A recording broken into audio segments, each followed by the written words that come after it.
Welcome,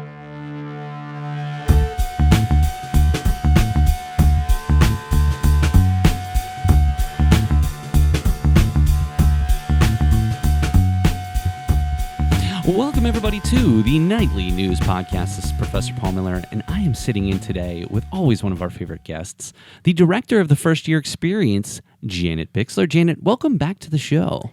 Thank you. It's great to be back. Well, it's always a pleasure to have you. And this particular time, the last couple of times we've had you on, we're talking about some of the great and wonderful things you're doing with our First Year Experience. And we most certainly will have you back in the fall in order to talk about some of those things.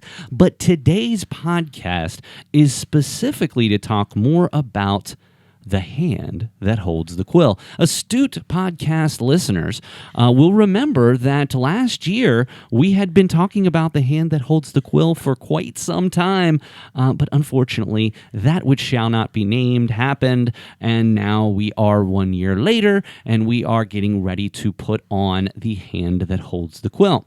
This is an original play with music and a dash of comedy about the drafting of the United States Constitution by award-winning playwright Cindy Dugalecki, related to the man who penned the Constitution. So this is going to be something that we are all very much look forward to. And Janet, just before we get started, I just bought my tickets for Sunday. So myself and my wife will be joining you. So keep and save the date for Thursday, September 16th, Friday, September 17th, and a special matinee on Sunday, September 19th. Talk much more about this as we go along. So Janet, thank you so much for being here, and I'm really looking forward to talking a bit more about The Hand That Holds the Quill. Well, so let's start off at the beginning. The beginning goes how far back? I mean, how far back was this when you first started being a part of this project? And tell me a little bit more about sort of the inception of this Hand That Holds the Quill piece. So the playwright Cindy Dugalecki, back at the beginning of 2019, came across a book written by Arthur Plotnick, which is a biography of Jacob Shaulis. Jacob Shaulis is the man who penned or engrossed or was the scribe to put the words of the delegates on the paper of the U.S. Constitution. Why was it interesting for Cindy Dugalecki to pick that book up? She was at a family reunion up in western Pennsylvania, and they were talking ancestry. And she discovered that Jacob Shaulis is her cousin 6 times removed. So when she discovered that and came across the book and read the book, and having had the opportunity to see Hamilton, the Broadway performance of Alexander Hamilton, for free as a result of being involved in a dramatist playwriting organization, all of her creative juices started to flow. And she decided she wanted to create a play that tells the story of the common man in relationship to the U.S. Constitution. Because as we know, it was a lot of rich men deciding what we might say the fate of all of us in the nation. So she wanted to look at the common man because Jacob Shaulis, who will become the scribe or the engrosser of the U.S. Constitution, was very much that, a common man. He owned a tavern, which actually was his wife's inherited tavern. In the play, we call it the Wig and Buckle Tavern. And his wife, Elizabeth Shaulis, inherited from her father. But as we know, women had no rights, so it went to her husband, Jacob Shaulis. And Jacob Shaulis, with his wife, ran the tavern, but they didn't make a lot of money. They were always financially on the edge of ruin. As a clerk to the Pennsylvania State Assembly, he earned a small compensation for that. But at the time when the U.S. Constitution is being written or drafted, he's actually not employed by them because they are on recess. But he then is brought in at the last minute to do the engrossing. So he's not making much money. And in fact, earlier in his life, he works, which some may say was some shady business, as a privateer. He actually was doing some purchasing of land and selling it. And in fact, he was about, as the play begins, which is it is set in 1787, as the delegates are crafting the U.S. Constitution, he is about to go to debtor's prison. So there's a lot of tension there. Cindy Dugalecki learns all this, and she's like, and another thing she found out, which inspired her to write this play about who am I in the Constitution, the common man, the common woman, where am I in the Constitution, the woman, the man, the child, all the people that are not white in the United States, where am I in the Constitution? So the National Constitution, which is a beautiful building, it is more than a museum, more than an exhibition hall.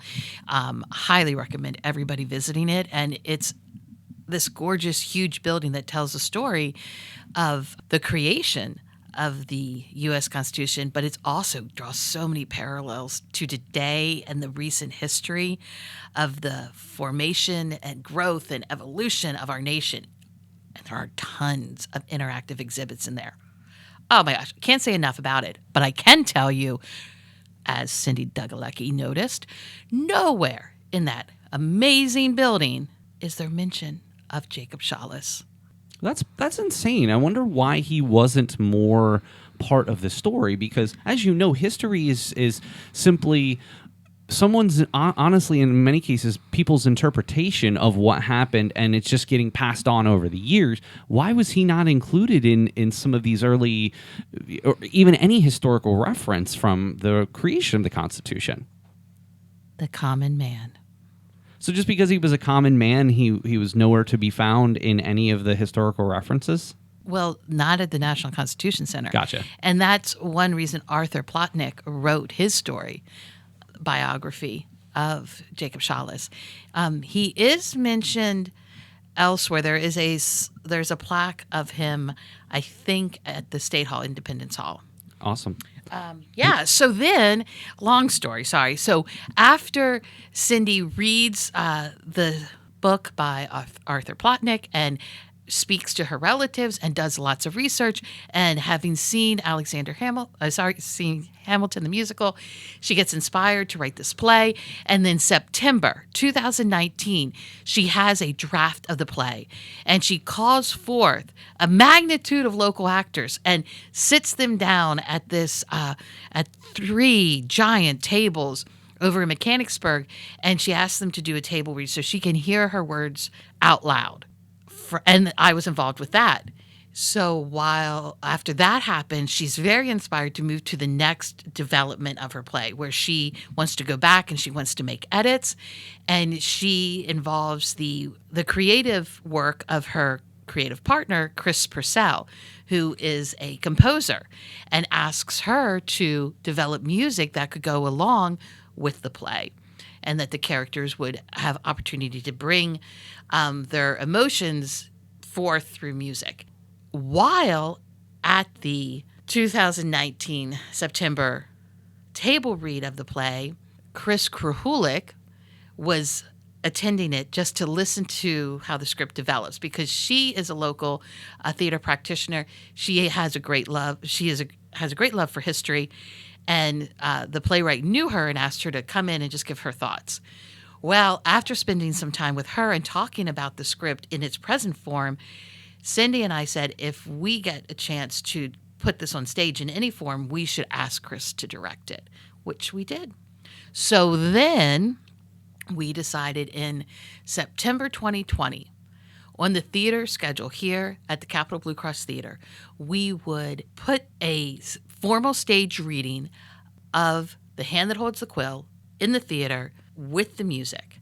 But then the pandemic happened, and that gave the playwright the opportunity to use more of what was happening currently through the social justice issues, what happened with George Floyd, what happened politically in our nation. She used all those current events to inform further editing of the script. And with that time having passed, we revisited and we decided now we have the opportunity to stage a full production of it. So this is actually much more than it would have been 1 year ago. Oh, yes. Oh, yes. Well, so what's interesting, Janet, is, and we've talked about this on previous podcasts, sort of due to the pandemic, and basically for 16 months, or at least the better part of a year plus, theater has been dormant for all intents and purposes, to the point where you were sort of shifted and moved on from your role as the theater director, moving into your now current position. To what extent do you have to deal with this particular show? Because you didn't write it, and you're not the director. So tell us more about what your specific role is with this piece coming up here in September. So I'm the producer, and I'm also the contact, conveniently, for the theater space. So as the producer, I'm managing the space, making it available for the rehearsals and making sure the space works for the rehearsals and then the performance. I'm managing the production elements, which means I manage making sure that we have lights and sound. Because as you know, for big productions like this, we always rent professional lighting. So I manage bringing in that lighting company, and then I create the connection between that person, Corey Esslinger, with our director so that he can design and hang the lights for her. I'm a lot of the connecting points. So then I have a lot of students helping me to adapt the space so that it can work for our actors. We have 23 actors in the cast. You know the size of our theater. You also know typically how many actors I have in a show. So it's going to be extremely tight backstage because you also know what that reality is. So it's a lot of fine-tuning just space for them. Also, as a producer, I'm the first line of publicizing it. So that is actually publicizing it from the Central Penn College side, because the playwright, Cindy Duglecki, she also does additional publicity work because she hired an outside publicity firm to create a formal website for her and to help promote the play, because she will then, from our first performance, she will then get it.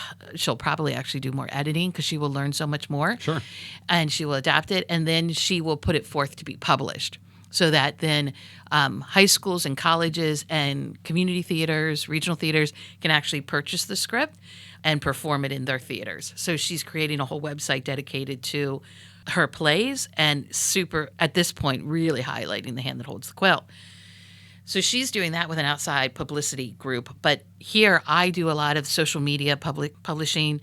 I do a lot of work with our marketing department to create the show posters that we have hung up in the community. The actors have really been great about taking show posters around and also working on social media to publicize it. I work with our marketing department to put together the program that the audience will look at and hold during the performance to learn about the actors. We're doing a lot of connecting, trying to get some, like we're doing this radio program with you right now. We're reaching out to some other sources in the community to get the story in either written publication or on other media. So I'm helping to do that. And then I man the budget. I really watch the pennies. We're fortunate for this show. It is a little expensive, and we're fortunate to have a private show sponsor. Oh, that's fantastic. So, are you able to disclose that show sponsor? No, they want to rename. Anonymous. Yeah, so you have an anonymous show sponsor. That's awesome. Yes. Now, our school has put some money toward it, which Sure. is great, and it was money that was earmarked for our September 2020 show. So our school wanted to maintain that commitment or honor that commitment that we made to Cindy Duglecki, and we had earmarked a certain amount of money to do that. So that money maintained in this budget, and then our show sponsor has offered more money, and so keeping track of all the expenses, because the show has accumulated a variety of different expenses. I'm sure. So, Janet, now that this is definitely going to happen unless something in the next several weeks goes unbelievably haywire, which we're going to cross our fingers that that's not the case. What do you suppose has been the biggest challenge after the postponement of the show? Now that you're getting into it, you've been in rehearsals for a while. What do you think has been one of the things that even in your illustrious theater career maybe threw you a curveball? Okay, so we have been, as you know, talking about this show in its many forms since that table read in September 2019. You know, October 2020, we had actors do voiceover work from the script, and we created small video campaigns that we were hoping to whet the appetite of the theater community so that this will eventually come down the pike as a formal production. But we were also doing it to help get the vote out in November of 2020, right? So there was those aspects happening. Because we did that, we were pretty sure we had a pretty solid group of people that wanted to audition for the show. Well, the first thing we had to do was make sure everybody knew if they were going to audition for the show, they had to be vaccinated. That was no problem. Nobody complained about that wanted to audition. Where we hit our roadblock was when we auditioned at the end of June. So did every other theater in the area open up auditions. And all these amazing productions presented themselves to all these wonderful local actors. And an actor can only be in one production at a time, albeit our one actor who has the same last name as me, Daniel Bixler, shout out. He plays Delegate Dickinson. He is also playing Dr. Frankenstein in the upcoming production of Frankenstein, the radio play over at the Little Theater in Mechanicsburg. I saw that. They've been doing some really interesting stuff over the past year. I know they did something around the holidays, and was it A Christmas Carol that they did a similar type of production? I thought was really neat, and they're right down the street from me, so I'm obviously try to support them where I can. Well, Janet, there's a couple more things that I want to talk with you about before we get you out of here today in terms of The Hand That Holds the Quill. Before we go too much further, again, I just want to repeat those dates. We're looking at Thursday, September 16th, Friday, September 17th, both 7:30 shows. But Janet, you have a special show on Sunday, September 19th at 2:30. So talk to us a little bit more, and we can talk more about some of the logistical pieces, costs, and things like that momentarily. But let's talk a little bit about this Sunday matinee, because I know that this is something you are so looking forward to. So tell us a little bit about what makes the Sunday matinee so special. Well, on the Sunday matinee, we are bringing in a local company, Manchester Teas and Tarts, run the co-owners Melissa Donnelly and Michelle Harris, who are best friends. Melissa Donnelly happens to be the wife of one of our legal studies professor, Bob Donnelly, and then her best friend, Michelle Harris, who is the co-owner and operator of Manchester Teas and Tarts, was born and raised in England. And she has now come over to the United States, and she and her family live here in the Elizabethtown area. And a couple years ago, they created Manchester Teas and Tarts, where they have phenomenal tea service with all homemade tarts and scones and special intricate finger sandwiches and clotted cream. And they are putting together special boxes, because we're going to, be COVID safe, special boxes that the audience will be given that will have their very own special treats in them that are all homemade in the style of the English tea. And there will be hot tea, a whole variety that people can choose from. There will be squirrel juice, which comes out of the play because Uncle Sebastian, who is also a real character who was related to Jacob Shawless and Cindy Dugalecki, Uncle Sebastian, who lived up in Western Pennsylvania, and he lived off the grid, and he created squirrel juice, which is moonshine. We will have that, although it will not be alcoholic. So we have those amazing women coming in with these lovely delicacies, and to really heighten the experience, because one of the locations in the play is Robert Morris's home, and his wife, Molly Morris, was one of the socialites, like the top tier socialites and women you wanted to be with during the time of the drafting of the U.S. Constitution, Molly Morris. So she hosts the women who are either married or daughters of the delegate during the whole time the delegates are in the State House crafting the U.S. Constitution. And they, throughout the play, they will drink tea, and they will sometimes drink other things. And then we may say comedy ensues, and loose tongues happen, because not only do we meet the delegates in the State House, we also meet, as I mentioned, the women who were married or daughters of the delegates in the parlor and outside the home of Robert Morris. We also meet, of course, the Shawless family, Jacob, his wife Elizabeth, two of, I think they had 9 or 11 children in real life, but we meet two of them, Lizzie and Francis, son Francis and Lizzie, their daughter, and we meet Uncle Sebastian in the Wig and Buckle Tavern.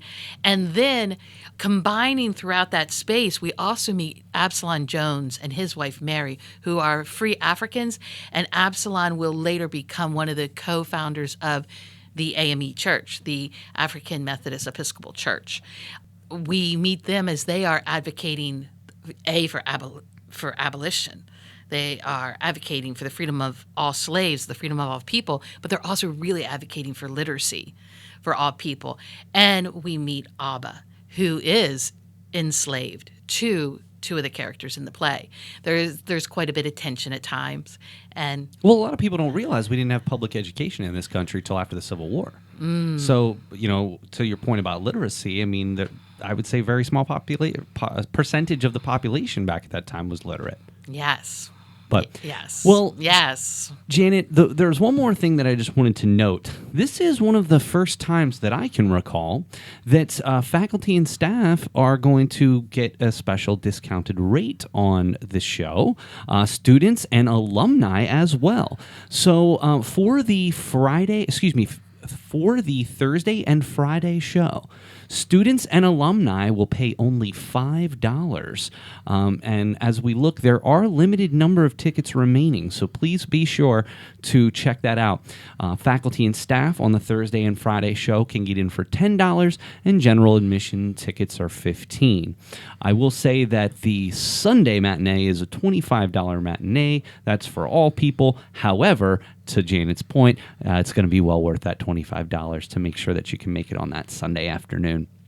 Janet, I know that this is something that you're so unbelievably passionate about, and I wish that I wish you so much success. Not only you, but also another one of our podcast veterans, Adrian Thoman, is a part of the festivities. So I'm just so looking forward to getting back into the theater and seeing a piece of original theater that it's been so long since we've gotten to see for many, many people in this, not only just in this area, but worldwide. I mean, the theater industry means so much to so many, and the fact that it's really, of all industries, probably been hit the hardest. And it's so nice to see that even after a year, delay, that you're able to move forward with this production, and it sounds like it's going to be one of the most epic shows that's ever been in the Capitol Bluegrass Theater. And a fun fact before we leave? Of course. Our director's mother has come on as a choreographer with us.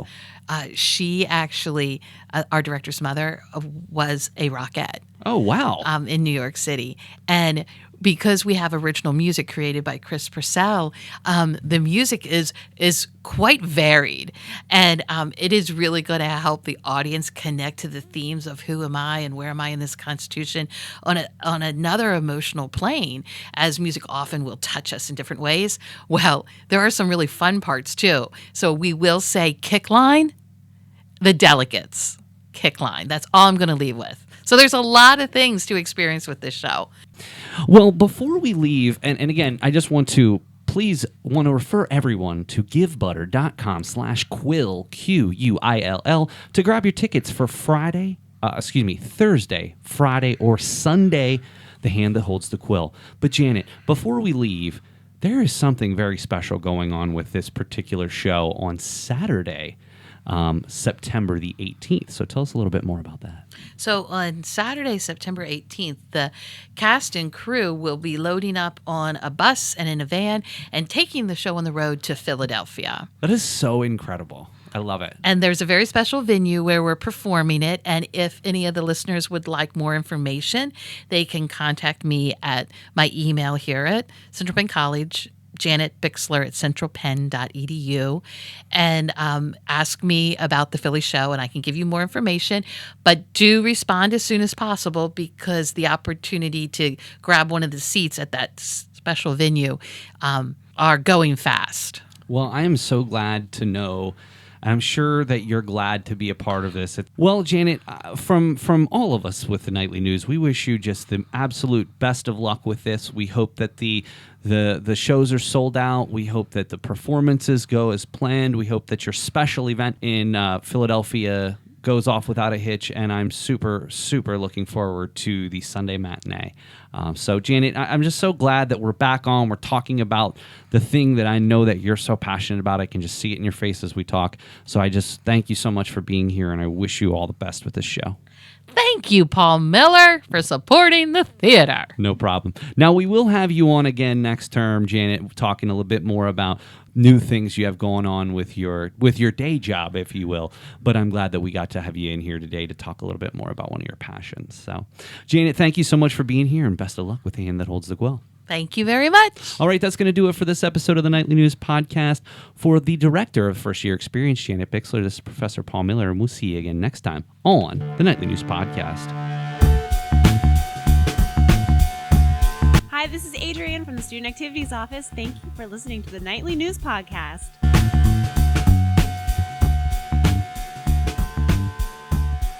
Welcome, everybody, to the Nightly News Podcast. This is Professor Paul Miller, and I'm so honored to have our new head women's basketball coach, Erin Millerson, in the studio with us today. Erin, thank you so much for joining us on the Nightly News Podcast. Oh, you're welcome. Thanks for having me. And, of course, we're here with Athletic Director Kasey Hicks. Kasey, you're a veteran of the podcast. This is what, your fourth or fifth time now? That's right, and I'm happy to be back. Well, we're happy to have you. And, of course, we're also here with Nightly News Co-President Janelle Dulac. Jen, thank you so much for being here as well. Thank you. I love being on. Well, we love to have you. And this is such a nice day. So this has been such a difficult last couple of years for athletics, just in a general sense. I mean, here at Central Penn College, unfortunately, we did not have a men's or women's basketball season last year. We didn't have a men's or women's soccer season last year.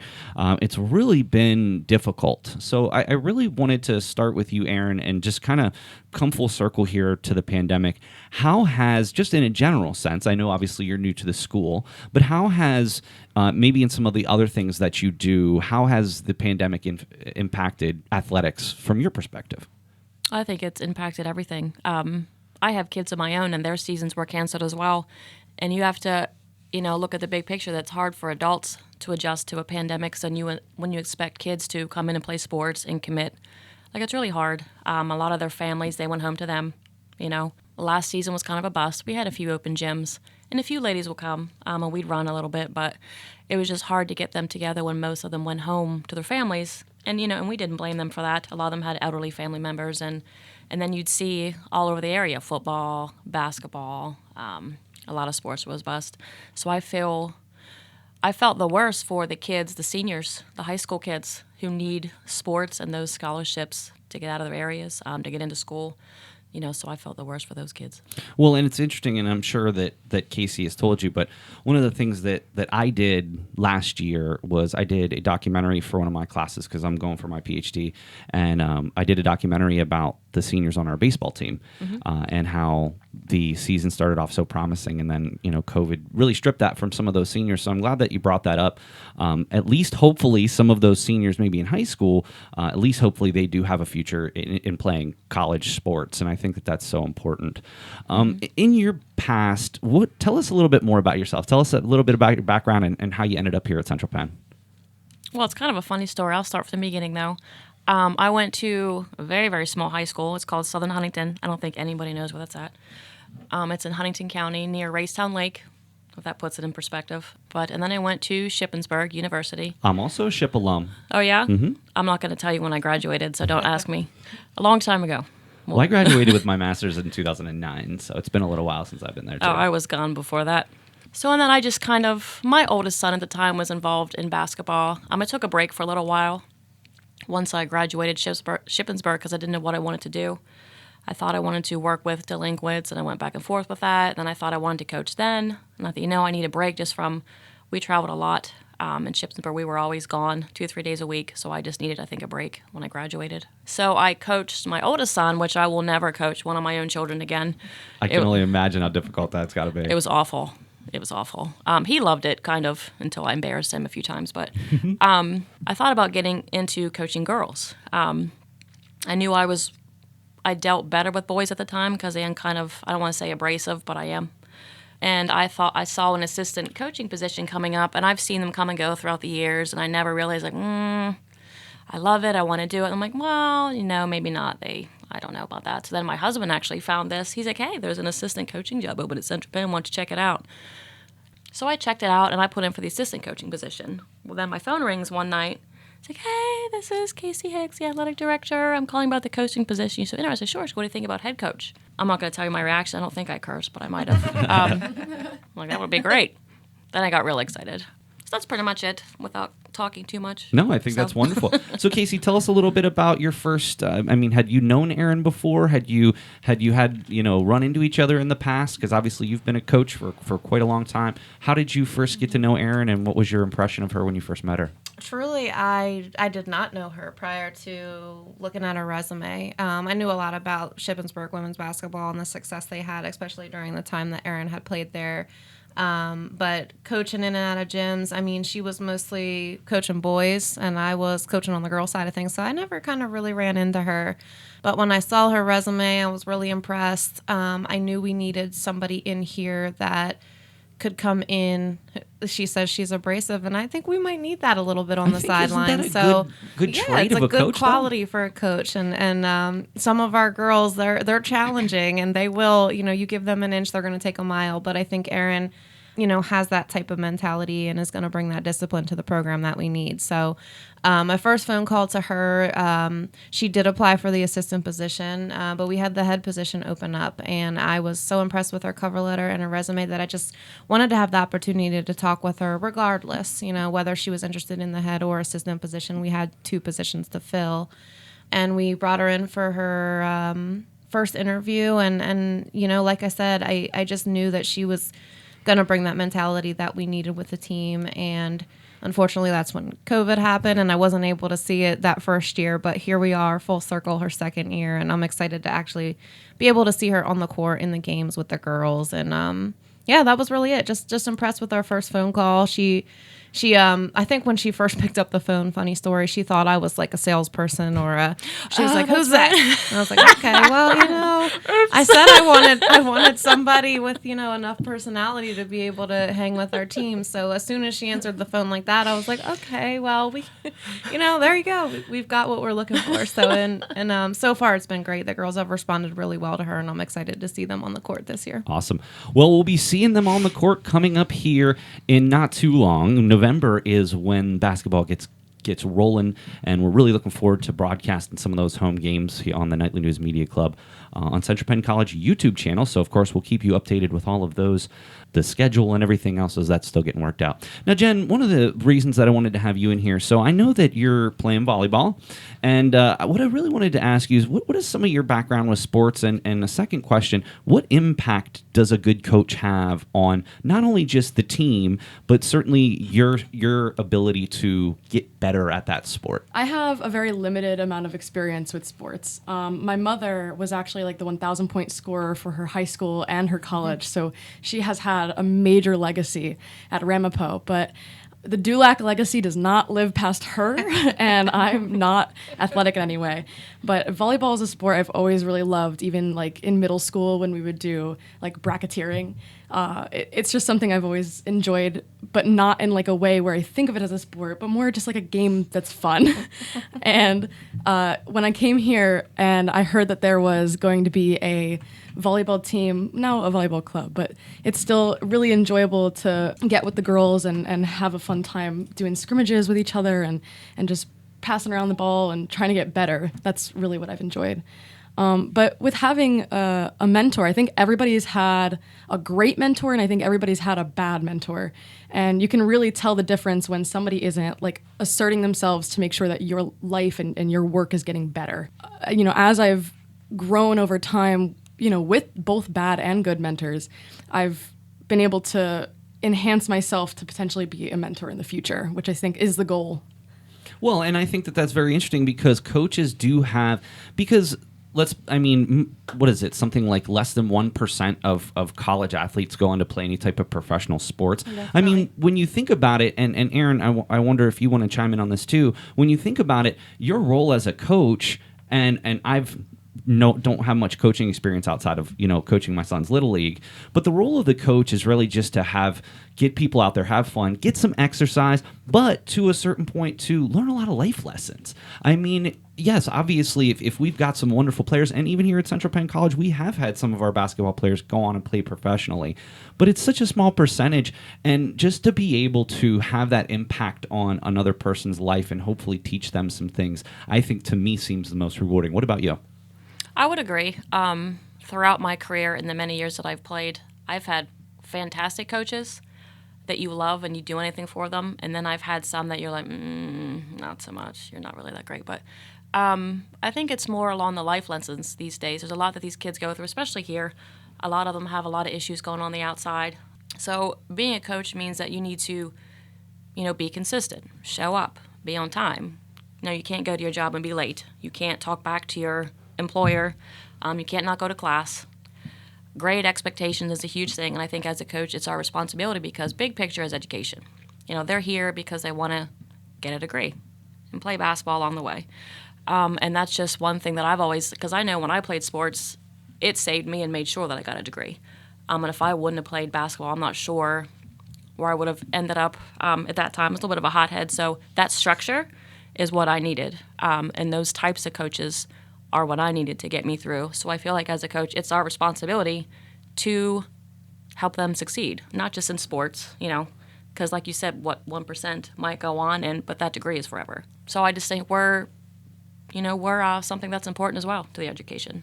So Kasey, in your experience as a coach and now an athletic director, what do you feel that your role is with our student athletes? Well, I think first and foremost, what I take the most serious is finding the right coaches to get in here. A lot of times I get notification about academic issues or behavior issues or those type of things come across my desk.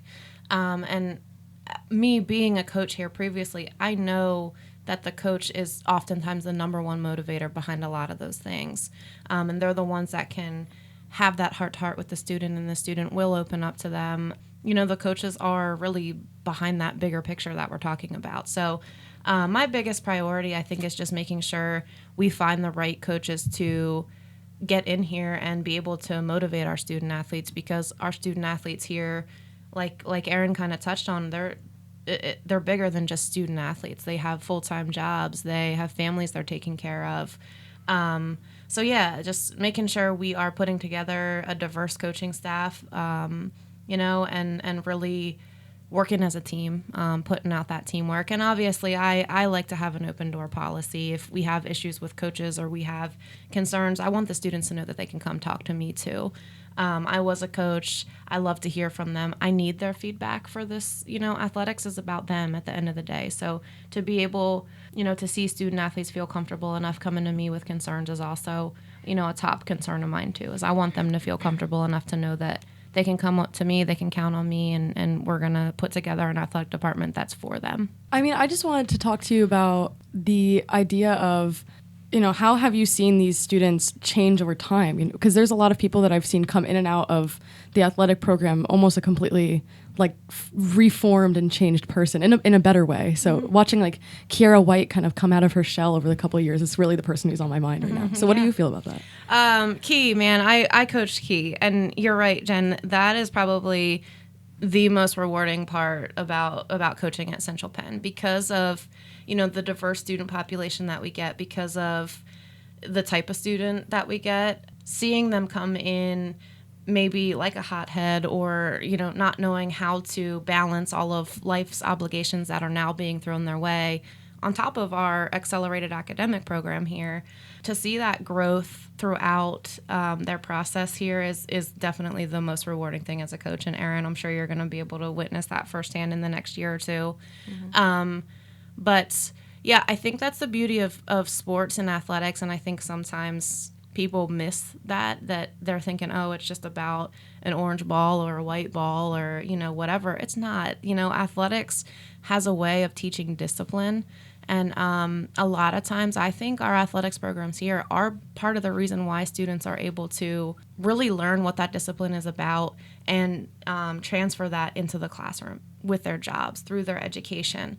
And we don't get through to everybody. Obviously, there's some students that, just don't get it and won't buy into the process. But that's the biggest part of athletics across the board, bigger than Central Penn. Athletics has a way of teaching that discipline and having students learn tough life lessons that they can then, hey, my coach is really on me about being at practice on time or communicating if I'm missing practice. And then they know, oh, okay, well, let's have these small talks and realize that it's not just about practice. You have to show up to your job on time. If you're missing a class, communicate with your professor. And a lot of time, all those skills that they're learning through athletics, because that's the fun part for them, is transferable to the classroom, to their job, and things like that. And I think that was something that Key did really great. She came in and she was able to learn some lessons through the game of basketball, and I was happy to see her transfer that into her overall educational journey. Speaking of one of the students who I witnessed firsthand,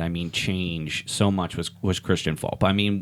We obviously got to talk a lot about him when we were doing the documentary, and what's really interesting is I remember sitting Christian down and saying how important school was, but also how important being that student athlete was. Because I remember a lot of the people who I've talked to and spoken with over the years about sports tell me that if they see college athletics on someone's resume, that bumps them to the top of the pile because they're developing teamwork skills, they're developing leadership skills. And what's really interesting is as Christian progressed throughout the program, he even told me he never really looked at himself as a leader the first couple of years, but he realized that in his junior and senior years, a lot of the newer people were coming in and really looking up to him, and that he really took that very seriously. And I think that that's really interesting and a testament to who he is, but leadership is often so difficult to quantify on a resume, and to a lot of the people who I get to speak with in terms of hiring managers and things like that, that's something they're always looking for. Did they play athletics? Because, again, building that teamwork, building that leadership. Well, we have just a few minutes left, Erin, so I want to go back to the ladies' team. Talk to us a little bit about who are the superstars on the team and who we should be looking for to get ready for this year. Talk to us a little bit about some of the players that we're looking forward to seeing. Well, you should just ask them. Someone would tell you that they're the superstars. We have a lot of great talent right now, and there are new girls coming in who also bring a lot of talent. A lot of them have been they hired trainers over the summer and have been training all summer long, so I'm really excited about getting them here in October. Once things come together and everyone gets committed and back on track and focused, I don't know if anyone can actually beat us, honestly. And I think if we do get beat, we'll beat ourselves. Coming in from COVID, it's going to be an issue, I think, for a lot of teams all over the state, just to get back on track, but I'm very excited. Well, a 15-4 record in 2019-2020, I know we're returning some of those ladies back to the team. We're stacked. And I just hope that things continue to progress over the off season, because there's a lot of talent there right now. Yeah, absolutely, yeah, it definitely is. So Kasey, and one of the things that I know in speaking personally with you was the fact that because of the pandemic, the end of the season tournament in 1920 was either postponed or, it didn't happen as it usually does. And that had to have been a heartbreaker for the ladies team that had just such a wonderful season, and then to not even be able to go to that postseason. Do you think that's going to be a driving force to the team this year to really try to make that, end of the season tournament? Yeah, I think you're looking at that for both our men's and women's programs. Sure. Actually, our men's program was set to go to the tournament, and then obviously they did cancel them. But I've already heard the term unfinished business floating around in my office for the basketball seasons, and I think that's definitely a mentality that those teams are going to be bringing in. They were supposed to be there.